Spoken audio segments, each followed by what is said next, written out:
नमस्कार आप सभी का। जिस वीडियो में बात करने वाले आप लोग की बड़ी खबरों के साथ। तो पहली खबर आप लोग के सामने है कि संसद के मानसून सत्र की तारीखों का हुआ ऐलान। 21 जुलाई से 21 अगस्त तक चलेगा मानसून सत्र। राष्ट्रपति ने मानसून सत्र की तारीखों पर लगाई मुहर। हमले और ऑपरेशन सिंदूर जैसे मुद्दों पर सरकार को घेरेगा विपक्ष। महाराष्ट्र में जनवरी से मार्च के बीच 700 से ज्यादा किसानों ने ली खुद की जान। राहुल गांधी ने एक्सपोज में दी जानकारी। किसान को लेकर सरकार की नीतियों पर साधा निशाना। बिहार विधानसभा चुनाव को लेकर खबर। आम आदमी पार्टी ने किसी से भी गठबंधन नहीं करने का किया ऐलान। सभी सीटों पर चुनाव लड़ेगी पार्टी। सड़क सुरक्षा को लेकर सुप्रीम कोर्ट का अहम फैसला। ड्राइवर की लापरवाही से जान जाने पर नहीं मिलेगा बीमा क्लेम। कहा, आपकी लापरवाही के लिए बीमा कंपनी नहीं है जिम्मेदार। भारत ने फिर पाकिस्तान अकाउंट्स पर लगाया बैन। एक दिन पहले आने लगे थे भारत में नजर। जस्टिस यशवंत वर्मा मामले में सरकार ने सभी दलों के साथ शुरू की बातचीत। आम राय के बाद जल्द ही लाया जा सकता है जस्टिस वर्मा को हटाने का प्रस्ताव। जज के घर से काफी मात्रा में कैश मिलने का है मामला। संजय राउत का चुनाव आयोग पर बड़ा हमला। बोले, आयोग ज्ञान देता है, जवाब नहीं। आयोग के व्यवहार को बताया पक्षपाती। कोलकाता लॉ कॉलेज में शारीरिक उत्पीड़न का मामला। कोर्ट ने राज्य सरकार से मांगी रिपोर्ट। मामले में फिलहाल 4 लोगों की हो चुकी है गिरफ्तारी। अमरनाथ यात्रा की हुई शुरुआत। 9 अगस्त तक चलेगी यात्रा। पहलगाम हमले के बाद सुरक्षा पर दिया गया है खास ध्यान। कथावाचक धीरेन्द्र शास्त्री के जन्मदिन पर बागेश्वर धाम में हुआ बड़ा हादसा। 3 शेड गिरने से एक श्रद्धालु की गई जान। 5 लोग घायल हुए हैं। इजरायल के साथ युद्ध विराम को तैयार। हमास कतर के प्रस्ताव का कर रहा है इंतजार। अमेरिका के राष्ट्रपति ने किया था 60 दिन के युद्ध विराम का ऐलान। थाईलैंड की सियासत में उथल पुथल तेज। थाईलैंड को मिला 1 दिन का प्रधानमंत्री। संवैधानिक अदालत प्रधानमंत्री से छीन चुकी है कुर्सी। इंडोनेशिया के बालदीप के पास डूबा जहाज। 65 लोगों को लेकर जा रहा था जहाज। 4 की गई जान, 38 लापता। दिल्ली से वॉशिंगटन जा रहा था एयर इंडिया का फ्लाइट। एयर इंडिया की फ्लाइट में आई तकनीकी खराबी। विमान को रोके जाने के बाद की गई रद्द। पीएम मोदी को दिया गया घाना का सर्वोच्च सम्मान। दोनों देशों के बीच हुई 4 समझौते। मोदी बोले, भारत और घाना मिलकर आतंकवाद के खिलाफ करेंगे बातचीत। बिजनेस लोन पर बड़ी राहत। आरबीआई ने कहा, व्यक्तियों और छोटे उद्योगों से नहीं वसूला जाएगा पूर्व कर। कर्नाटक में सीएम सिद्धारमैया ने गठित की जांच समिति। हार्ट अटैक से लगातार जा रही है जानें, जिसके लिए कोविड वैक्सीन को ठहराया जिम्मेदार। और आईसीएमआर और स्वास्थ्य मंत्रालय ने किया दावे का खंडन। एयर इंडिया विमान हादसे की जांच ने नया अपडेट। एक नहीं, दोनों इंजन फेल होने के मिले हैं संकेत। 12 जून को अहमदाबाद में टेक ऑफ करते ही क्रैश हो गया था। तेलंगाना में मेडिकल प्लांट में हुए हादसे में 40 लोगों की जान गई है, जिसकी पुष्टि की गई है। 33 से ज्यादा लोग घायल हैं। कंपनी का पीड़ितों के परिवारों को 1 करोड़ मुआवजे का ऐलान। हिरासत में लिए गए पंजाब के पूर्व सीएम सुखबीर बादल। विक्रम सिंह मजीठिया की गिरफ्तारी का विरोध करने समर्थन संघ पहुंचे थे। बादल पेशी के लिए मोहाली पहुंचे थे मजीठिया। संविधान की प्रस्तावना में बदलाव के मुद्दे पर प्रियंका खड़गे का बयान। कहा, वही 2 शब्द बीजेपी के संविधान में भी शामिल। देश के संविधान से पहले करना होगा बीजेपी के संविधान में संशोधन। कांवड़ यात्रा नेम प्लेट विवाद पर कांग्रेस सांसद इमरान मसूद का बयान। बोले, बीजेपी वाले खत्म करना चाहते हैं हमारी संस्कृति। कहा, यह देश मोहब्बत का देश है। पीएम मोदी पहली बार घाना के दौरे पर रवाना। पंडित नेहरू नरसिम्हा राव के बाद घाना का दौरा करने वाले तीसरे प्रधानमंत्री 5 देशों की यात्रा में आज से शुरू। बेलगाम आतंकी हमले की निंदा की। संयुक्त बयान में कहा, हम हर तरह से आतंकवाद और हिंसा के खिलाफ। दोषियों को जल्द मिले सजा। ईरान के बाद क्या गाजा में भी होगा युद्ध विराम? अमेरिकी राष्ट्रपति डोनाल्ड ट्रंप बोले, सीज फायर के लिए तैयार हुआ इजराइल। हमास और समझौता नहीं मानने पर हालात और बिगड़ने की चेतावनी। बांग्लादेश के पूर्व सीएम शेख हसीना का कोर्ट में अपने खिलाफ लगे आरोप से इंकार। वकील बोले, उनको बरी कराने के लिए देंगे तर्क। अगस्त में प्रदर्शन के दौरान गई जानों के लिए हुआ केस।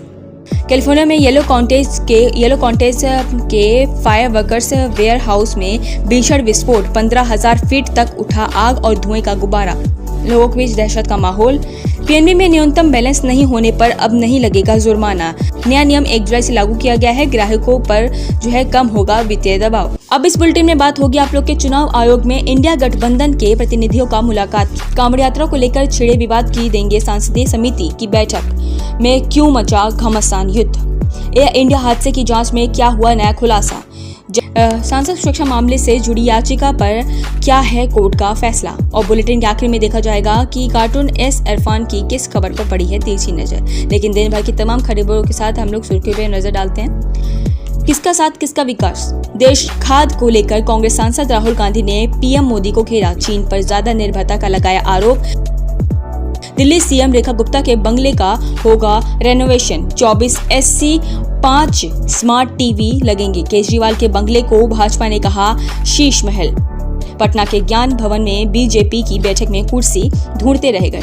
पूर्व सांसद अश्विनी चौबे मंच पर बैठने की जगह नहीं मिली तो नीचे उतरे। थोड़ी देर बाद प्रोग्राम छोड़कर निकल गए। शेयर बाजार में गिरावट। 287 अंकों की गिरावट के साथ 83,409 पर बंद हुआ सेंसेक्स। 88 अंकों की गिरावट के साथ 25,453 पर बंद हुआ निफ्टी।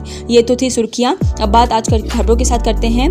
बिहार में वोटिंग लिस्ट के पुनरीक्षण की सियासी पारा गरमा दिया गया है, क्योंकि पहली बार मतदाताओं ने उनकी नागरिकता को लेकर सवाल उठा रहे हैं। 2024 में लोकसभा चुनाव की जगह 2003 में की गई वोटिंग लिस्ट पर जारी की जा रही है। पहले से ही वोटिंग लिस्ट को लेकर सवालों ने घिरा चुनाव आयोग की नई कवायद ने इंडिया गठबंधन को चिंता में डाल दिया है। इसे लेकर आज इंडिया गठबंधन के प्रतिनिधि चुनाव आयोग पहुंच गए। तो क्या हुआ इस बैठक में, देखिए इस रिपोर्ट में। बिहार विधानसभा चुनाव इसी साल होने के हैं और चुनाव आयोग वोटिंग लिस्ट के पुनरीक्षण के काम में जुटा हुआ है। 2003 की वोटिंग लिस्ट को आधार माना जा रहा है और इसके बाद जिन लोगों के नाम वोटिंग लिस्ट में जुड़े गए हैं उनसे ये बताने के कहा गया है कि वो किस देश के नागरिक हैं। भारतीय नागरिक हैं तो इसे साबित करने के लिए कहा जा रहा है। करीब 3 करोड़ वोटरों की नागरिकता पूछी जा रही है। बीजेपी सरकार ने सावन का महीना शुरू होने से पहले ही कुछ प्रतिबंध लगाने की घोषणा कर दी, जिसे लेकर मुस्लिम समुदाय में नाराजगी है। उसके आदेश पर ऑल इंडिया इमाम एसोसिएशन ने तुर्की फरमान करार दिया है। वहीं दिग्विजय सिंह ने भी नफरत ना फैलाने की बात कही है। तो क्या है राज्य सरकारों का नया फैसला, जिस पर मचा है बवाल। जानने के लिए देखिए ये रिपोर्ट में। महज 8 दिन बाद सावन का महीना शुरू होने वाला है। शिव भक्तों के लिए ये महीना काफी खास हो सकता है। शिव भक्त कांवड़ यात्रा कर सकते हैं, लेकिन शुरू होने से पहले ही एक बार फिर से यात्रा विवाद में घिर गई है।